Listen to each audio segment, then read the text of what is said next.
राहिला की सारी बहुएं कुछ काम ना करती और अंडस को सी के मजे लेती, जबकि बहुएं सारा काम सास से करवाती और सख्त गर्मी में वह उनको बाजार से खाना लाकर देती। अगर ना जाती तो सारा दिन खुद भी भूख ही रहती। बेटों से शिकायत करती तो वह कहते अम्मा बुढ़ापे में चुप करके गुजारा करो। एक दिन राहिला के पाँव में छाले पड़ गए तो वह खाना ना ला सकी, तो बहू ने उसे बहुत गालियां दी। तो उस दिन राहिला की बेटी आई थी तो माँ को अपने साथ ले गई, तो अगले ही दिन बहुओं की आपस में लड़ाई होने लगी। जब बेटे घर का बंटवारा करने लगे तो उनके कदमों तले जमीन निकल गई। जब वकील ने कहा घर खाली करे, क्योंकि जगह जगह से पैबंद लगी कमीज पहने राहिला धूप में टूटी चप्पल पहने तंदूर के पास खड़ी थी। तंदूर वाले ने जब सबकी रोटियां पका ली तो उसे कहने लगा, खालाजी अब लगा लो रोटियां, मेरा काम खत्म हो चुका है। ये कहकर वह नौजवान लड़का हट गया। आज तो सूरज की तपिश बहुत तेज थी कि जवानों की हालत खराब थी और 60 साल राहिला का तो पहले ही प्यास से गला सूख रहा था। छोटी बहू ने तो पानी तक पीने नहीं दिया। कहने लगी, अम्मा पहले जाकर तुम तंदूर से रोटियां लगा कर ला दो, मेरे बच्चे भूख से रो रहे हैं। ये ना हो कि तंदूर वाला भी तंदूर बंद करके चला जाए।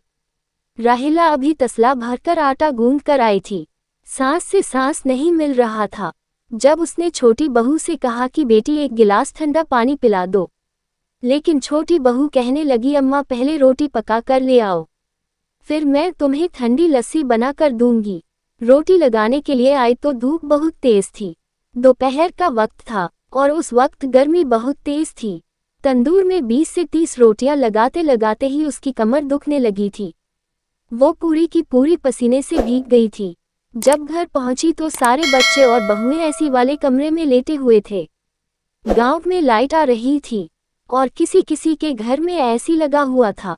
बेटों ने पैसा जमा करके एक ही बड़े कमरे में ऐसी लगवा लिया था, इसलिए सारे बच्चे और सारी औरतों वहीं पर वक्त गुजारा करती थी। वह रोटियां लगाकर आई तो बहू फटाफट से गरम रोटी के साथ सालन एक बॉल में डालकर ऐसी वाले कमरे में ले गई और खाना खाने लगी। क्योंकि राहिला को जोड़ों का दर्द रहता था, इसलिए ज्यादा देर एसी में बैठती तो जिस्म दुखने लगता था। इसलिए उसकी बहुएं कहती कि इस कमरे में ना आया करें, वरना हमारी जान अजाब में डालोगी। एक सूखी रोटी के साथ जरा सा सालन उसकी छोटी बहू ने उसे डालकर आंगन में तपती धूप में चारपाई पर पकड़ा दिया। कहने लगी, अम्मा धूप में खाना खाना कि तुम्हारे जोड़ों के दर्द को कुछ चैन मिले। ना ठंडा पानी पीना न ही ठंडी लस्सी। छोटी बहू ने सालन उसके हाथ में रखा था और फटाफट से ऐसी वाले कमरे में चली गई। राहिला ने ठंडी आह भरी थी। अपनी जवानी याद आने लगी। राहिला अपने रब का शुक्र अदा करते ना थकते थी। देवरानियों जेठानियों में उसका पल्ला सबसे भारी था और क्यों ना होता शौहर की कमाई भी सबसे ज्यादा थी और अल्लाह ने उसे 4 बेटे दिए थे, बेटी भी दी थी, मगर बेटों के होते हुए वह ससुराल में हमेशा गर्दन अकड़ा कर रहती थी। एक छोटी बेटी थी जिसे वह हमेशा से नापसंद करती थी। राहिला के 4 बेटे थे और थे भी खूबसूरत, लेकिन बेटी की रंगत सांवली थी। अहमियत वह अपने बेटों को देती थी, बेटी को न देती थी। उसे 8वीं के बाद पढ़ाई से भी हटा दिया। दोनों मियाँ बीवी ने बेटों की तालीम पर ही खूब सारा पैसा लगाया। वक्त गुजरता रहा और राहिला इसी तरह अपनी सब देवरानियों जेठानियों में इतराती रही, अपने बच्चों को परवान चढ़ाती रही। बेटी जब भी माँ के पास आती तो उसके माथे पर बल पड़ जाते थे। कहती थी, तुम तो मेरे सर पर बोझ के अलावा कुछ भी नहीं हो, असल तो मेरे बेटे हैं जिनके सर पर मैं हमेशा राज करूंगी। उसकी बेटी चुपचाप एक कमरे में ही रहती थी, लेकिन हर उरूस के बाद जवाल होता है। शौहर का इंतकाल हुआ, लेकिन उसका छोड़ा हुआ कारोबार इस कदर ज्यादा था कि राहिला को कभी पैसे का भी कोई मसला ही ना हुआ। जल्द ही 4 बेटे शादी के लायक हो गए। ऊपर तले की औलाद थी, इसलिए राहिला ने सोचा कि 4 बेटों की एक साथ ही शादी कर देनी चाहिए। लेकिन बहू लाने से पहले वह चाहती थी कि अपनी छोटी बेटी को रुखसत कर दे। हालांकि वह 4 भाइयों से छोटी थी। जब तक वह घर में थी सारा काम उसी ने संभाल रखा था। लेकिन फिर भी राहेला की नज़र में कभी भी वह अहमियत नहीं रख पाई थी। छोटी सी उम्र में ही राहेला ने उसकी शादी एक मामूली से टायर पंचर वाले से करवा दी और उसे रुखसत कर दिया। वह कहती थी असल बेटियां तो मेरी बहुएं होंगी, वह आएंगी तो उनके सर पर मैं राज करूंगी। बेटी को जैसे जैसे रुखसत करने के बाद ही उसने अपनी बहू को ढूंढना शुरू कर दिया था। वह चाहती थी ऐसी खूबसूरत और पढ़ी लिखी लड़कियां लेकर आए कि सारा गांव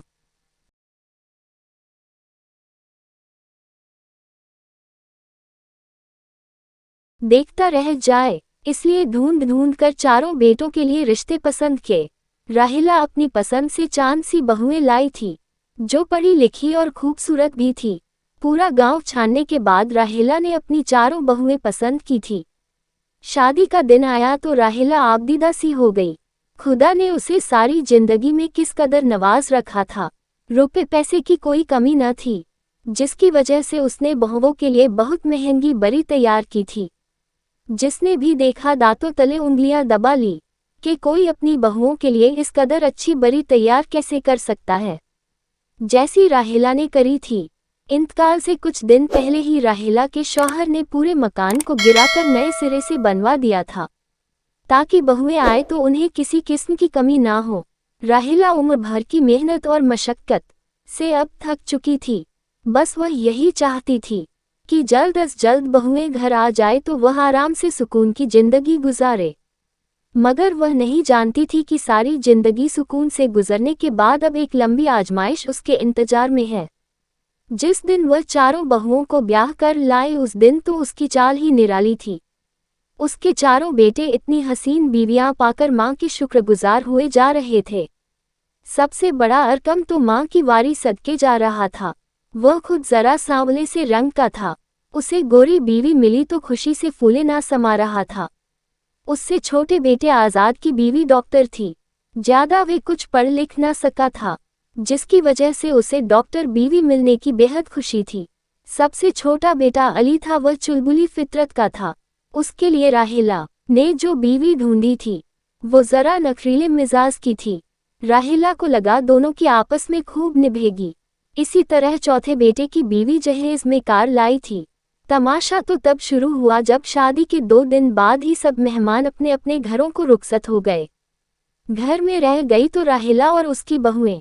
राहेला सुबह जागी तो उसे चाय की बहुत तलब हो रही थी। कल तक तो किचन उसी ने ही संभाला था, मगर वह जानती थी कि आज से उसकी छुट्टी हो गई है। अब बहुएं उसकी खिदमत करेगी। ये सोचकर राहेला के लिबों पर मुस्कुराहट सी दौड़ गई।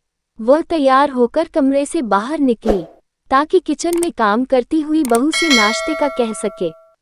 मगर सामने एक हैरानकुन मंजर उसका इंतजार कर रहा था। किचन खाली था, बल्कि किचन में रात के पड़े हुए गंदे बर्तन सिंक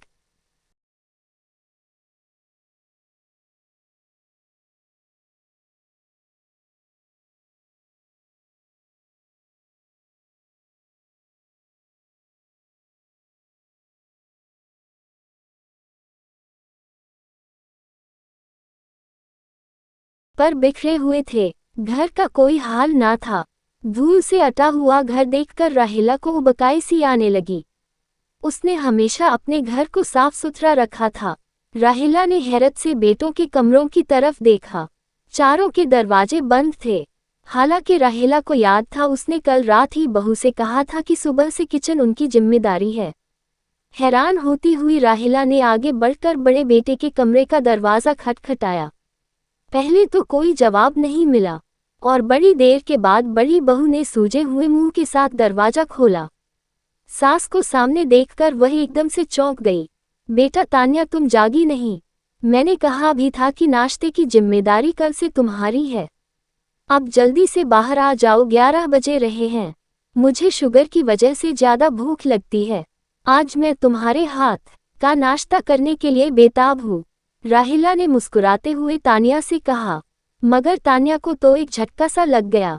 क्या कहा? अम्मी नाश्ता बना दूं? मगर मुझे तो खाना बनाना आता ही नहीं है। मैं तो पढ़ाई पूरी करते ही स्कूल में जॉब करती थी। घर के कामकाज के लिए काम वाली आती थी। आप मुझसे यह उम्मीद मत रखें कि मैं तरह तरह के खाने बनाकर आपके सामने रखूंगी। आप फिक्र मत करें, मैं आपके बेटे से कहूंगी वह किसी काम वाली का इंतजाम कर दे। और प्लीज आप अभी जाकर सो जाएं, मैं 2 बजे से पहले नहीं उठ सकती। मैं थकी हुई हूँ। तानिया ने धड़ से उनके मुंह पर दरवाजा बंद किया और अंदर चली गई। राहिला हक्का बक्का सी दरवाजे पर ही खड़ी रह गई। कुछ देर तक तो उसे समझ में न आया कि उसके साथ क्या हुआ है, लेकिन उसने खुद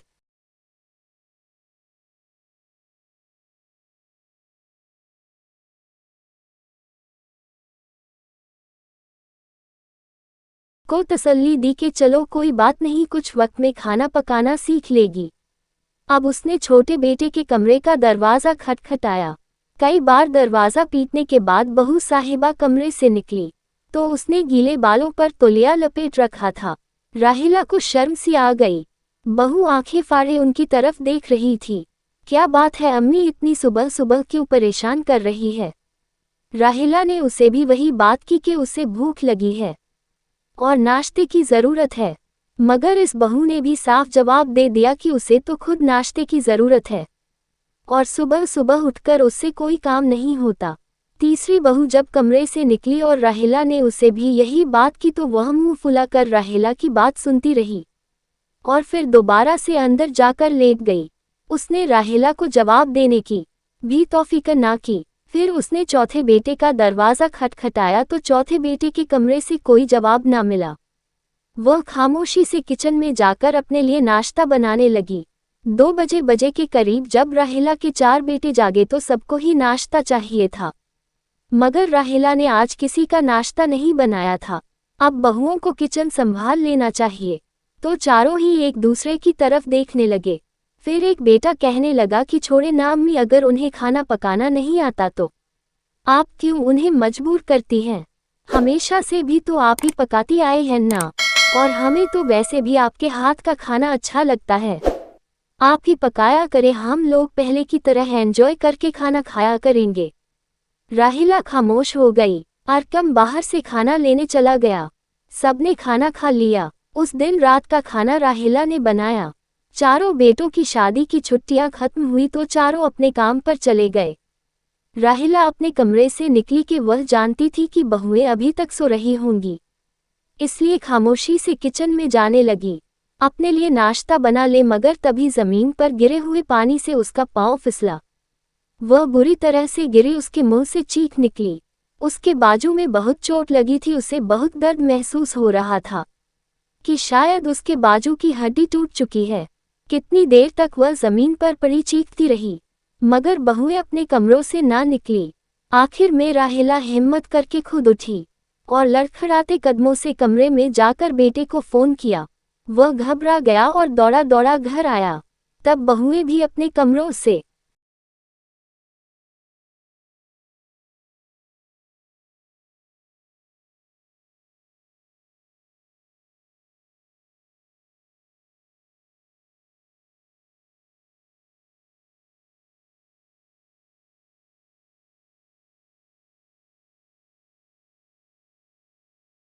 निकल चुकी थी। मेकअप और महंगे कपड़ों में सजी बनी वह सास को हैरान नजर से देख रही थी।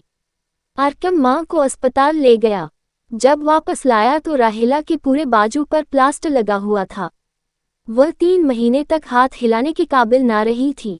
उसके बाद राहिला की जिंदगी और मुसीबत बन गई।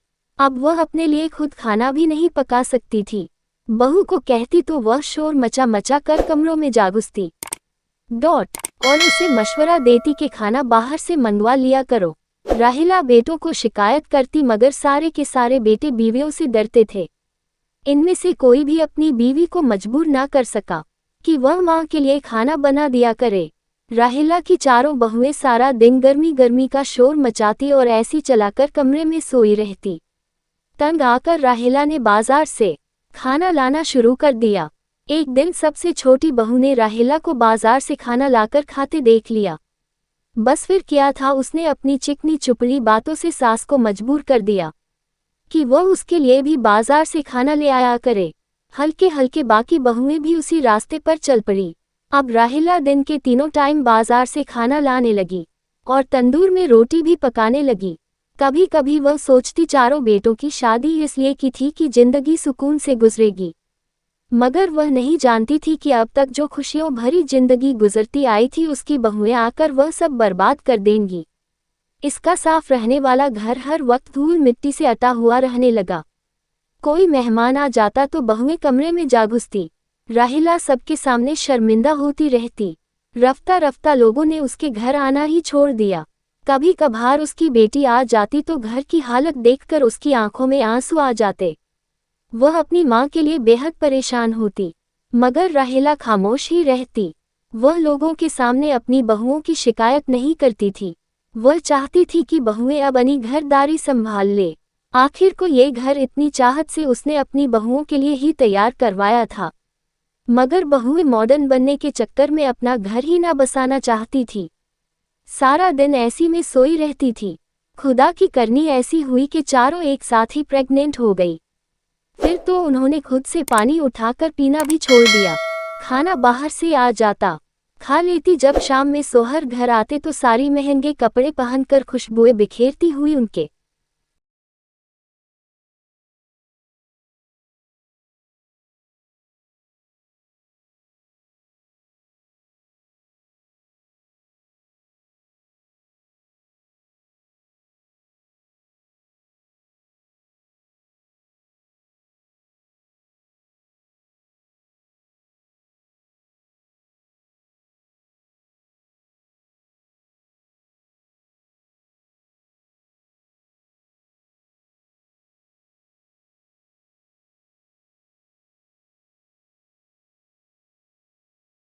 साथ बाहर चली जाती।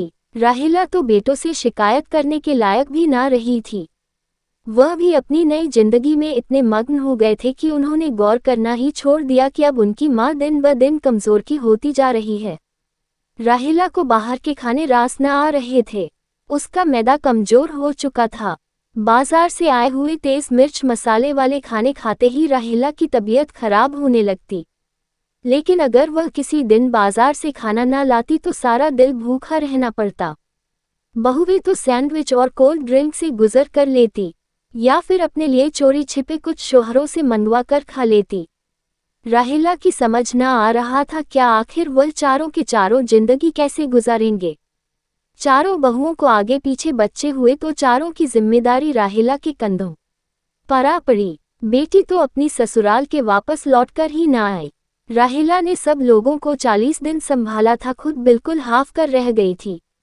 रात को कोई बच्चा रोता तो चारों बहुएं अपने अपने बच्चे राहिला को पकड़ा कर सो जाती। कहती आपके खानदान के चश्मो चिराग है, उन्हें संभालो। राहिला को तो ये लगने लगा कि उसकी आजमाइश कभी भी खत्म नहीं होगी। बच्चे कुछ बड़े हुए तो वह भी ऐसी के कमरे में सोने लगे।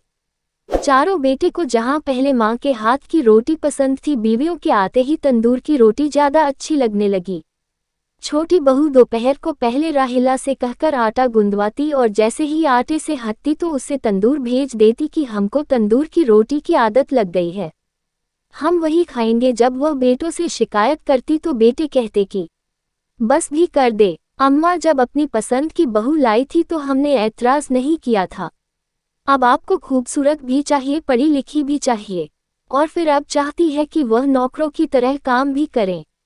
राहिला को बेटी याद आने लगी थी कि तुम्हारी बहन भी तो अपने पूरे ससुराल को संभालती है, घर के कामकाज भी करती है। वह कहने लगे तो है भी तो 10वीं पास, हमारे बीवियों की तरह आला तालीम याफ्ता तो नहीं है ना। आप अपने घर में कुछ फसाद पैदा करना चाहती है। आप जानबूझकर हमें बीवियों के खिलाफ बातें सिखाती है ताकि हम अपनी बीवियों से लड़ाई झगड़ा करें, घर में फसाद चल जाए। वह कहने लगी मैं बस ये चाहती हूँ कि मेरी 4 बहुएं हैं, मुझे वक्त की रोटी ही बना कर दे दिया करें। मैं थक जाती हूँ, रोजाना बाजार से खाना लेकर आती हूँ।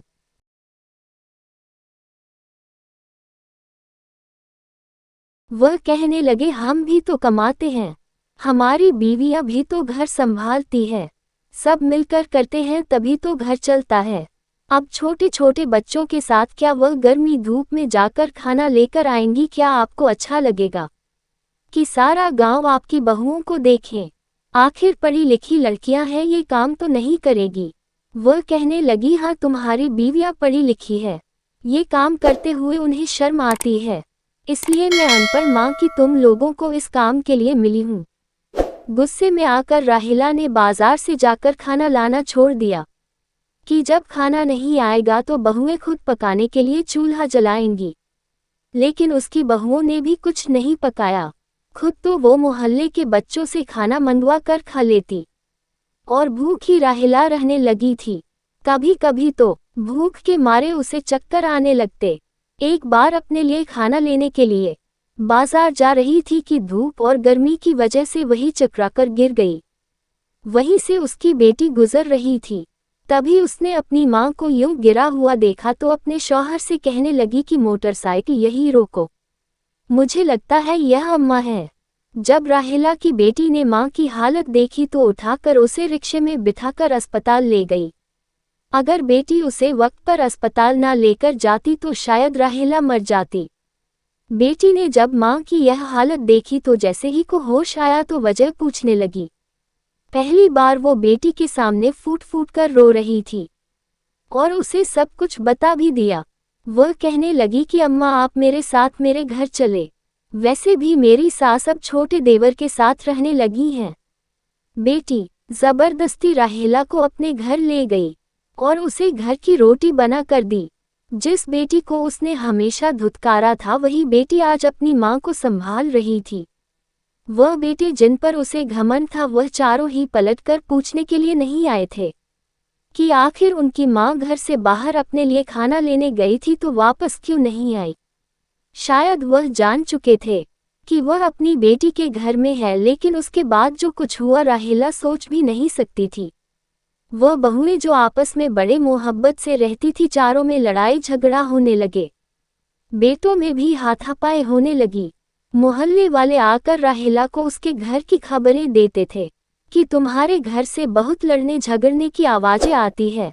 राहिला ने जब बेटी से कहा कि मुझे वापस घर जाना चाहिए, कहीं चारों बेटे एक दूसरे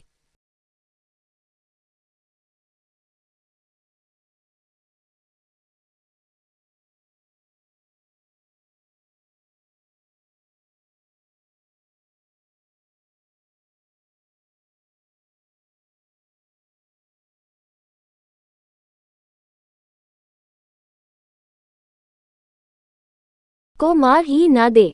वह कहने लगी जो होता है होने दे, जब उनको आपकी परवाह नहीं तो आप क्यों उनके पास जा रही है, छोड़े उन्हें। लेकिन फिर एक पड़ोसी ने आकर बताया कि तुम्हारे घर का बंटवारा हो रहा है। उन्होंने वकील को वहां पर आते जाते देखा है। तीनों बेटे घर को बेचना चाहते हैं ताकि अपना अपना हिस्सा ले सके। ये सुनकर तो राहिला को बहुत दुख हुआ। उसने तो कभी सोचा भी नहीं था कि शौहर का घर उसके बेटे यूं बेच भी सकते हैं। शायद उन्हें अपनी माँ के निकलने का ही इंतजार था, लेकिन उसके बाद जो खबर वकील ने आकर राहिला को सुनाई वह आपदीदा हो गई थी, क्योंकि उसके शौहर ने जायदाद का एक बड़ा हिस्सा बीवी और बेटी के नाम कर दिया था और बेटों को सिर्फ एक एक दुकान दी थी, जिसकी वसीयत वो वकील को देकर गया था। जिस दुकानों पर बेटे अपना काम कारोबार का कर रहे थे, जिस घर पर बेटे लड़ रहे थे, वह राहिला के नाम था और जमीन बेटी के नाम थी। जब बेटों को पता चला कि मकान माँ के नाम है और वह जब चाहे उन्हें निकाल सकती है तो चारों बेटे माँ को लेने के लिए पहुँच गए। कहने लगे कि आपके बगैर घर सूना सूना लगता है। लेकिन राहिला जान चुकी थी कि उन्हें माँ की नहीं मकान की फिक्र है। वह कहने लगी कि मेरी जिंदगी का तो कोई भी भरोसा नहीं, इसलिए यह मकान भी अपनी बेटी के नाम करना चाहती हूँ। ये सुनकर चारों बेटे कहने लगे आप हमें बेघर नहीं कर सकती। वह कहने लगी कि जब तुम चारों ने मिलकर मुझे बेघर किया है तो मैं क्यों नहीं कर सकती। मैंने हमेशा अपनी बेटी को बुरा समझा।